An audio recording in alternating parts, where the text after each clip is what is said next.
안녕하십니까. 독서하는 마라토너 박종필입니다. 자, 이곳 한강 자전거길 풍납토성 나들목 근처에서 북서쪽 방향로 올림픽대교를 촬영하고 있습니다. 현재 시각 2023년 6월 28일 수요일 아침 6시 34분입니다. 제가 자전거 출근길에 이곳 올림픽대교를 배경으로 촬영을 하고 있습니다. 지금 현재 수도권에는 장마가 소강 상태인데요. 남부 지방에는 폭우가 쏟아지고 있어서 비 피해가 걱정이 되고 있는 상황입니다. 자, 이곳 한강 바람이 불진 않습니다. 그렇지만 장쾌하게 펼쳐져 있는 한강의 풍경을 보시면 마음이 뻥 뚫리시는 시원한 기분이 드실 겁니다. 자, 이번에는 강북 지역의 아파트 숲들을 촬영하고 있습니다. 자, 이번에는 서울의 5대 일출 명소 중에 한 곳인 아차산 방향을 촬영하고 있습니다. 북동쪽 방향입니다. 자, 그 다음에 이번에는 서쪽 방향입니다. 전방 약 3.5km 정도 지점에 롯데월드타워가 보입니다. 잠실역 바로 옆에 있는 롯데월드타워 123층 555m 높이 기준 세계 5위 규모의 롯데월드타워입니다. 자, 다시 올림픽대교를 배경으로 촬영하고 있는데요. 자, 지금 동쪽에서 떠오르고 있는 찬란한 태양이 구름 속에 약간 가려 있습니다. 자, 오늘은 드릴 말씀이 오늘 6월 28일부터 시행이 되는 만나이 통일법에 관하여 말씀드리겠습니다. 지금까지 우리나라는 나이를 계산하는 제도가 세 가지가 있었습니다. 첫째, 태어나자마자 한 살을 먹게 되는 그러한 나이가 있었습니다. 엄마 뱃속에서 10달 동안 있다가 태어났다 해가지고 태어나자마자 한 살이 되는 그 나이 계산법이 첫째고요. 두 번째는 이제 연나이입니다. 연나이라는 것은 현재의 연도에서 출생 연도를 뺀 게 연나이 제도입니다. 예를 들어서 2004년생을 예로 들어보면 올해 현재 2023년에서 출생 연도인 2004년을 빼게 되면 19가 됩니다. 19. 그러면 연나이로 19세가 됩니다. 생일이 됐든 생일이 지나지 않았든 그걸 따지지 않고 현재 연도에서 출생 연도를 뺀, 즉 2023년에서 2004를 뺀 19라는 숫자, 이게 이제 연나이입니다. 그러니까 연나이는 그 해에 올해 1월 1일부터 그 연나이 19세가 되는 겁니다. 2004년생들은 올해 1월 1일부터 다 19세가 됩니다. 반면에 세 번째 나이 계산법이 바로 오늘부터 통일되는 연나이 계산법인데요. 만나이인데요. 만나이는 현재 연도에서 출생 연도를 뺍니다. 즉 2023에서 2004를 빼게 되면 19가 되는데요. 그 19라는 숫자를 가지고 자신의 출생일이 지났으면 만 19세가 되지만 생일이 지나지 않았으면 일을 더 빼게 됩니다. 그러면은 만 18세가 됩니다. 그게 이제 만나이 계산법이라는 거 다 아실 겁니다. 그래서 앞으로는 그 기본 원칙이 다 오늘부터입니다. 2023년 6월 28일 오늘부터 시행되는 제도인데요. 자, 앞으로는 기본 원칙이 만나입니다. 그 나이의 앞에다가 만이라는 말을 붙이지 않더라도 기본 원칙은 만나이로 해석이 되는 겁니다. 과거에는 뭐 문서나 공문서나 계약서, 법령에 만이라는 표현을 써서 만 19세 뭐 이런 표현을 썼는데요. 이제는 그 만이라는 표현이 다 없어집니다. 그래서 만이라는 표기가 없이 그냥 만 19세가 아니라 그냥 19세라고 되어 있다 할지라도 그것은 만나이로 해석이 된다라는 말씀입니다. 그래서 기본 원칙은 만나이고, 특별한 규정을 달리 두고 있을 경우에는 예외적으로 연나이가 적용되는 분야가 몇 개 분야가 있습니다. 자, 그래서 특별한 예외 규정을 둬 가지고 만나이가 아닌 연나이가 적용되는 분야가 대표적으로 초등학교나 중학교의 취약 연령입니다. 취약 연령. 예를 들어서 그 취약 연령도 만 나이로 적용하게 된다면 생일이 안 됐다라는 이유로 내년에 입학을 해야 된다라고 하면 국민 불편이 발생이 될 수가 있는 영역입니다. 그래서 초등학교나 중학교의 취약 연령은 만 나이가 아닌 연나이를 적용을 합니다. 또 징병검사, 군대를 가기 위해서 징병검사를 하는데요. 징병검사도 마찬가지 예외적으로 만 나이가 아닌 연나이를 적용합니다. 그러니까 현재 연도에서 출생 연도를 뺀 그 숫자, 그 나이, 그 연나이를 적용을 합니다. 그래서 그 징병검사나 이런 것도 징병검사를 생일이 안 지났다는 이유로 징병검사를 못하게 하면은 국민 불편이 초래되니까 연나이를 적용해서 그 해의 1월 1일부터 징병검사를 받을 수 있다, 이런 취지고요. 그 다음에 또 우리 청소년보호법상에 19세 미만자에게는 술과 담배를 판매할 수 없습니다. 예를 들어서 편의점에서 19세 미만자에게는 술이나 담배를 판매할 수 없고, 음식점에서도 보통 술을 판매할 수 없는 음식점, 예를 들어 분식점 이런 데는 술을 판매할 수가 없습니다. 반면에 분식점이 아닌 일반 음식점은 밥을 먹으면서 반주를 할 수 있도록 술도 판매를 하는데요. 그런 데서 미성년자 19세 미만자가 식사를 할 경우에 그 자에 대해서는 술을 판매할 수 없습니다. 그래서 청소년보호법상에서는 기본적으로 19세 미만자에게는 술, 담배를 판매할 수 없다라고 되어 있는데요.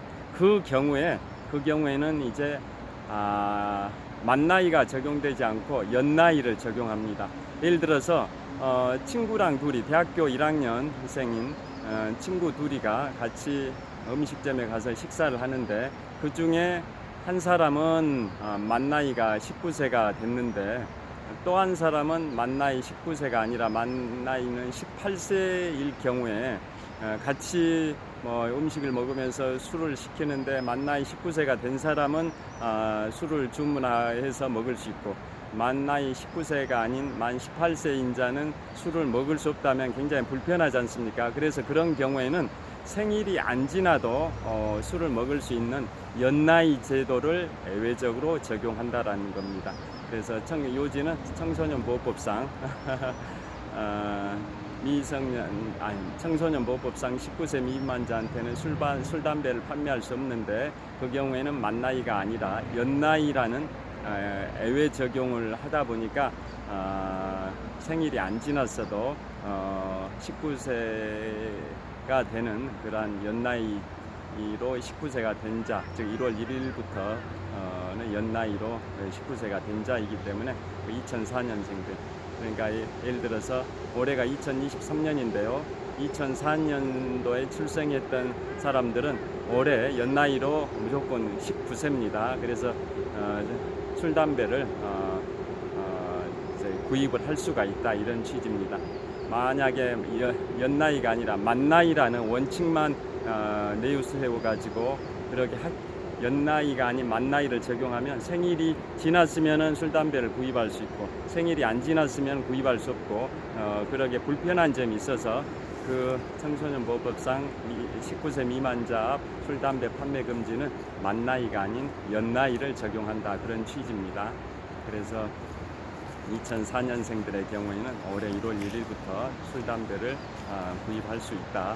즉 생일이 안 지났어도 올해 1월 1일부터는 술, 담배를 구입할 수 있다, 그런 취지인 겁니다. 자, 그런 내용을 그런 식으로 원칙은 만 나이가 적용되지만 국민 불편이 초래되는 그러한 영역에 대해서는 예외적으로 연 나이를 적용한다라는 거고요. 또 예외 적용이 되는 그러한 몇 가지 그런 사례들도 앞으로 점차적으로 만 나이로 통일을 시켜 나갈 예정이랍니다. 또 한 가지 뉴스를 전해드리겠습니다. 지금 구름 속에 가려있던 오늘의 찬란한 태양이 밖으로 돌출이 돼서 제 얼굴에 반사가 되고 있습니다. 자, 굉장히 기분 좋은 희소식을 하나 알려드리겠습니다. 부영의 이중근 회장님께서 고향이 전남 순천이신데요. 고향 마을의 주민들, 그 다음에 초중고등학교 동창생들에게 적게는 뭐 수백만 원, 그 다음에 많게는 뭐 1억 원 정도까지 차등해가지고 현금을 지급을 했다고 합니다. 어렸을 때 많은 도움을 주었던 그러한 고향의 주민들, 그리고 초중고등학교 동창분들한테 수천만 원의 평균적으로 수천만 원을 지급하는 그러한 그 선행을 하셨다고 합니다. 그래서 총 개인 회사 돈은 당연히 아니죠. 회사 돈으로 그렇게 했을 경우에는 업무상 배임죄 내지 업무상 횡령이 되는데요. 당연히 회사 돈으로 그렇지 않고 순수하게 개인 재산 사재라고 하죠. 사재를 현금만 해서 1,400억 정도를 기부를 한 겁니다. 현금만 1,400억이라고 하니까 그 외에 뭐 일부 재산도 있는 것 같습니다. 그래서 전남 순천시의 고향 마을의 주민들 거주 기간에 따라서 5단계로 차등해 가지고 지급을 했답니다. 그리고 초중고등학교 동창생분들한테. 그래서 통 틀어가지고 현금만 해서 한 1,400억 정도를 사재를 출연해서 선행을 하셨다라는 기분 좋은 소식이 있는데요. 그 부영이라는 회사의 회장님이시죠. 1941년생이시니까 이명박 전 대통령님과 동갑이신 것 같습니다. 이중근 회장님 굉장히 선행에 뜨거운 박수와 응원의 이제 그 박수갈채를 보내드리고 싶습니다. 자, 그런 이중근 부영 회장님의 선행. 부영은 참고로 전국 각지에 많은 주택, 아파트 공사를 많이 해왔던 그런 업체인 것 같고요.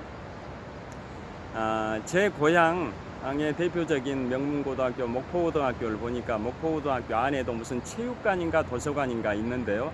그것도 부영에서 기부해가지고 건립된 도서관인지 체육관인지 둘 중에 하나입니다. 그런 식으로 기부 활동을 많이 하신 것 같습니다. 또 제 모교 한양대학교 안에 노천극장 바로 옆에는 현대차의 정몽구 전 회장님께서 한양대 무슨 산업공학관가 출신이시다 보니까 모교인 한양대에 자동차를 컨셉으로 한 건물을 하나 기증을 하신 걸로 되어 있습니다. 그래서 정몽구 오토모티브 센터 뭐 이런 명칭의 건물이 한양대 노천국장 바로 옆에 건물, 그 정몽구 전 현대자동차그룹 회장님이 기증하신 건물이 세워져 있는 것을 봤는데요. 그런 식으로 연고지 또는 연고 지역에 이런 식으로 기부 활동하시는 그런 선행들이 굉장히 보기 좋은 것 같습니다. 그 다음에 마지막으로 희소식이 있습니다. 드디어 우리나라 3대 라면 회사가 농심, 삼양식품, 신라면 이 세 군데 회사인데요. 자, 대표적으로 그 신라면과 너구리 이런 게 주 품목인 농심이라는 회사. 그 다음에 우리나라 라면 원조 1위 라면 최초 회사 삼양식품. 1963년도에 설립이 돼서 60년 전통의 우리나라 최초의 라면 회사 삼양식품. 이 두 회사에서 농심하고 삼양식품에서 라면 값을 13년 만에 한 4~5% 정도 인하하기로 결정했다고 합니다. 자, 13년 전인 2010년도에도 그 직전 연도인 2009년도에 밀가루 라면의 주 원료인 밀가루 가격이 상승함에 따라 라면 가격을 인상했었는데요. 그런데 이듬해인 2010년도에 다시 밀가격이 하락함에 따라서 라면 가격을 인하를 했었습니다. 그로부터 13년 만에 올해 2023년에도 라면 가격을 인하하기로 한 건데요. 왜냐하면 작년에 밀가루 가격이 폭등하면서 우크라이나 러시아 전쟁으로 인해 가지고 세계의 식량 창고라는 별명을 갖고 있는 우크라이나의 곡창지대가 전쟁에 휩싸이게 되다 보니까 밀 등 원자재 가격, 이런 곡식, 곡물 가격이 상승해서 라면의 주 재료인 밀도 가격이 인상돼 가지고 라면 가격이 작년에 많이 올랐었는데요. 이번에 이제 정부에서도 좀 압박을 해서 그런 것 같긴 합니다만은 밀가루 가격이 다시 올해 하락을 했습니다. 그래서 라면 가격도 4~5% 정도 인하를 했다 하고요. 그 다음에 농심에서 생산하는 대표적인 간식, 국민 간식이 있습니다. 새우깡도 100원을 인하를 했답니다. 100원. 이런 마트에 가면 새우깡 한 봉지에 1,000원, 한 1,300~400원 정도 하는 것 같은데요. 그 새우깡 가격도 100원을 인하했답니다. 자, 그래서 13년 만에 인하를 한 라면 가격. 보통 이런 식품료품 가격이 인상은 하는 경우가 많은데 인하를 하는 경우는 극히 이례적인데요. 국민 간식인 라면 가격을 4~5% 정도 농심과 삼양식품에서 인하를 했고, 곧이어 신라면 등 다른 라면 회사들도 가격 인하 검토를 하고 있다라는 소식을 전해드립니다. 자, 현재 시각은 2023년 2월 28일 수요일 아침 6시 50분 정도 됐을 것 같습니다. 자, 오늘부터 시행되는 만나이 통일법에 관하여 말씀을 드렸습니다. 자, 오늘도 유쾌, 상쾌, 통쾌하고 즐겁고 행복하고 보람차고 건강하고 뜻깊은 6월 28일 수요일 보내시길 빌겠습니다. 장시간 시청해 주셔서 감사합니다. 지금까지 한강자전거길 흥남토성 나들목 근처에서 올림픽대교를 배경으로 독서하는 마라토너 박종필이었습니다. 시청해 주셔서 감사합니다. 화이팅! 자, 올림픽대교가 멋집니다. 그리고 그 너머로 서쪽에 잠실철교 위로 지하철 2호선이 힘차게 질주하고 있습니다. 자, 이번에는 서쪽 방향의 롯데월드 타워입니다. 그 다음에 이번에는 북쪽 방향의 서울시 광진구 광장동 일대의 아파트 숲들이고요. 이번에는 북동쪽 쪽 방향 서울의 5대 일출 명소 중에 한 곳인 아차산 해발 296m 고지가 보이고, 그 오른쪽으로 세라톤 워크힐 호텔이 보이고요. 바로 그 오른쪽으로 천호대교가 보입니다. 그리고 한강 자전거길에 이런 산책로도 있고요. 제 자전거를 세워뒀습니다. 자, 롯데월드 타워고요. 마지막으로 올림픽 대교입니다. 지금부터 35년 전 1988년 제24회 서울올림픽을 기념하기 위하여 건설된 올림픽대교입니다. 올림픽대교는 케이블이 양쪽에 12개씩 총 24개의 케이블인데요.